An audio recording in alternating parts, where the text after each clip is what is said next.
For the first time in the history of the DTM, the teams start the race in Mugello, Italy.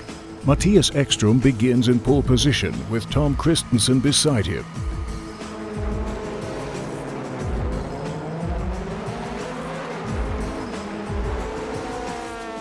Timo Scheider has to leave his car in the pits after a spin during the first lap.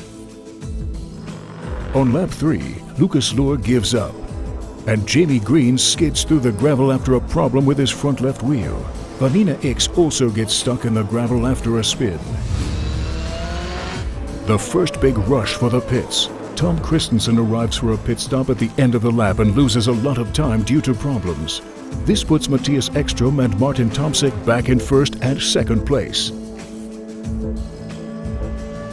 Alexandros Margaritis leaves the track and triggers the safety car phase. This puts paid to the 13.5 second lead of Mattias Ekström and Martin Tomsik. Rush hour in the pit lane. All the drivers apart from Häkkinen make a pit stop. The filler tank gets stuck on Martin Tomsik's car, losing him valuable seconds. Bernd Schneider loses time too when the air lance gets stuck.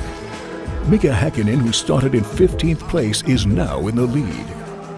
With cold tires, Martin Tomsik goes into a spin and causes a collision with Gary Pavitt. His attempt to swerve sends him sliding into Christian Abt. After a desperate attempt to continue the race, Abt finally abandons his car a few hundred meters further on. Tomsik enters the pits shortly afterward with tire damage on the front left and gives up too.